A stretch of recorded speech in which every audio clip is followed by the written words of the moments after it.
Hello friends, welcome to the session. अभी के इस क्लास में हम हॉथरॉन स्टडीज़ पढ़ेंगे। हॉथरॉन स्टडीज़ क्या होता है? तो देखो, ये आपका पेपर 2 का है, that is commerce, paper 2 commerce, ठीक है। एंड पेपर 2 कॉमर्स में बिजनेस मैनेजमेंट एंड एचआरएम जो यूनिट है उससे आपका ये टॉपिक है, दैट इज़ हॉथरॉन स्टडीज़। हॉथरॉन स्टडीज़ पर मैक्सिमम क्वेश्चन आए हुए हैं एंड पीवाईक्यूज भी है, तो इसको समझना बहुत इंपॉर्टेंट है। इस वजह से मैंने इसके लिए शॉर्ट आपका सेशन प्रिपेयर करने का सोचा।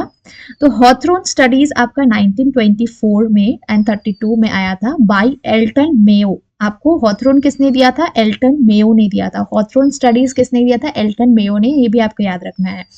जिन्होंने एक्सप्लोर किया कि कैसे वर्क कंडीशन जो है या फिर प्रोडक्टिविटी को इफेक्ट करता है।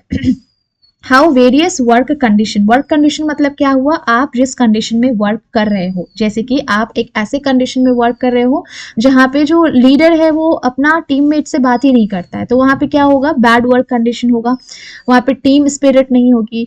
वही एक ऐसा वर्क कंडीशन ये भी हो सकता है जहां पे लीडर जो है वो हमेशा टीम से इन्वॉल्व रहता है, साथ में काम करता है, साथ में सारा कुछ डिस्कस करता है, तो वहां पे टीम स्पिरिट ज्यादा होगा, राइट। तो वर्क कंडीशन मतलब वो होता है आप जिस कंडीशन में वर्क कर रहे हो। अब ये वर्क कंडीशन की वजह से आपकी प्रोडक्टिविटी इफेक्ट होती है, बिल्कुल इफेक्ट होती है। वो कैसे? आप खुद सोचो।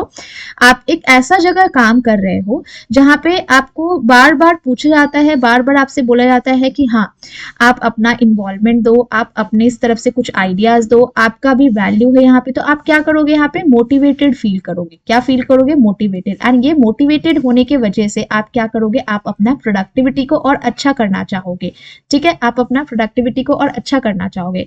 वेराज एक जगह ऐसा होता है कि ये एम्प्लॉय है, आता है, अपना 8 घंटा काम करता है और चला जाता है। ना इसको कोई मोटिवेट कर रहा है, ना इसको कोई कुछ बता रहा है, ना ही इसको कोई कुछ ये कर रहा है। बस मंथ एंड में क्या हो रहा है? मंथ एंड में इसको इसका परफॉर्मेंस के लिए अगर अच्छा रहा तो इसको रिवॉर्ड अगर थोड़ा बहुत दे दिया जा रहा है, अच्छा नहीं रहा तो इसको क्या पनिशमेंट दी जा रही है, या फिर इसको इसका क्या बोलते हैं उसको, डिमोशन, प्रमोशन होता है ना, और एक तो होता है जो बैक कर दिया जाता है, वो कर दिया जा रहा है। तो ये क्या कभी वैल्यूबल फील करेगा? नहीं, ये उतना मोटिवेटेड नहीं होगा, तो इसका प्रोडक्टिविटी डेफिनेटली अफेक्ट होगा। तो ये हॉथरॉन स्टडी जो है, जो एल्टन मेयो ने किया है, ये देखने के लिए कि कैसे कैसे कंडीशंस होने की वजह से आपका प्रोडक्टिविटी इफेक्ट होता है। Elimination experiment. प्रोडक्टिविटी जो होता है ये क्यों इंक्रीज होता है? प्रोडक्टिविटी इंक्रीज होने का रीजन यही है कि आप हमेशा कुछ ना कुछ चेंजेस करते रहो, जिससे जो कि सजेस्ट करता है कुछ भी चेंजेस मतलब क्या? कुछ भी XYZ चेंजेस नहीं। चेंजेस मतलब कुछ ऐसा चेंजेस जो आपका ऑर्गेनाइजेशन करने से कनेक्टेड हो, प्रोजेक्ट से कनेक्टेड हो, वर्क से कनेक्टेड हो, उसका रिलेटेड चेंजेस की बात की जा रही है।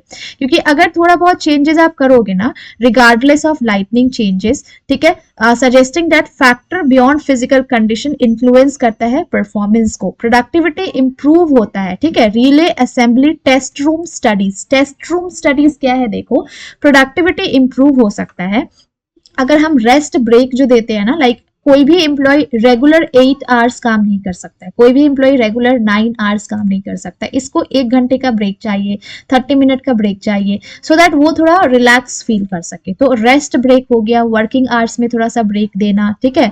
इस सब से एम्प्लॉय का प्रोडक्टिविटी इंप्रूव होता है, ठीक है, जो कि आपका सुपरवाइजर का अटेंशन एंड टीम कोहेंशन को बढ़ाता है। इंटरव्यू प्रोग्राम, वर्कर्स को अपना पॉइंट रखने का समय देना चाहिए। Workers expressed a strong need to feel heard. Workers का ऐसा बहुत स्ट्रॉन्ग फीलिंग होता है कि हमें भी कोई सुने, हमारी भी बात को कोई वैल्यूबल करे, वैल्यू दे, ठीक है। उनका भी इमोशंस, वो सेटिस्फाइड है या नहीं है, ये चीज देखा जाए, क्योंकि इससे आपका प्रोडक्टिविटी इम्पैक्ट करता है।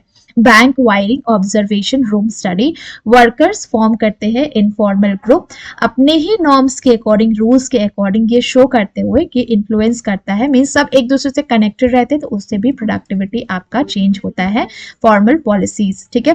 तो हॉथरॉन इफेक्ट जो है ये बेसिकली आपका एल्टन मेयो ने दिया है, ये देखने के लिए कि एम्प्लॉय का परफॉर्मेंस बेटर हो सकता है जब हम उसको लगे कि नहीं, उसको कोई ऑब्जर्व करने वाला है, उसका भी कुछ वैल्यू है ऑर्गेनाइजेशन में। सिंपल इन्होंने ये पॉइंट ही रखा जो कि आपको समझने का है कि हॉथरॉन स्टडीज जो कि आपका एल्टन मेयो की तरफ से दिया गया है, जिन्होंने ये बताया कि अगर हम एम्प्लॉय को वैल्यूबल फील कराएंगे, अगर हम एम्प्लॉय को ऐसा फील करा रहे हैं कि उनको कोई ऑब्जर्व करने वाला है, उनके परफॉर्मेंस को कोई ट्रैक कर रहा है, उनको वैल्यूबल फील कराए अगर, तो उससे उनका परफॉर्मेंस और अच्छा हो सकता है।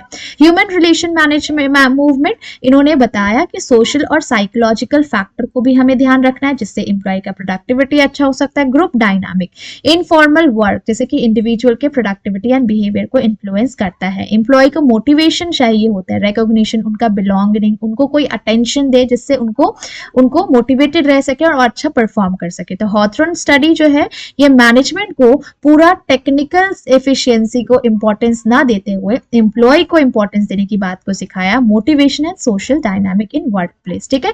तो इन शॉर्ट हम कह सकते हैं, इन शॉर्ट अगर आपको बोला जाए हॉथरॉन स्टडीज के बारे में, तो हॉथरॉन स्टडीज HS जो कि आपका एल्टन मेयो की तरफ से दिया गया है, इसमें हम एल्टन मेयो ना एम्प्लॉयज की बात करते थे, एम्प्लॉयज को अटेंशन देना, एम्प्लॉयज को मोटिवेटेड फील करा के रखना, क्योंकि अगर एम्प्लॉयज मोटिवेटेड रहेंगे ना तो इससे इनका प्रोडक्टिविटी इफेक्ट करेगा। प्रोडक्टिविटी इफेक्ट होने की वजह से ऑलरेडी इनका प्रोडक्टिविटी क्या होगा, इंक्रीज होगा, जो कि अल्टीमेटली ऑर्गेनाइजेशन का गोल को अचीव करेगा।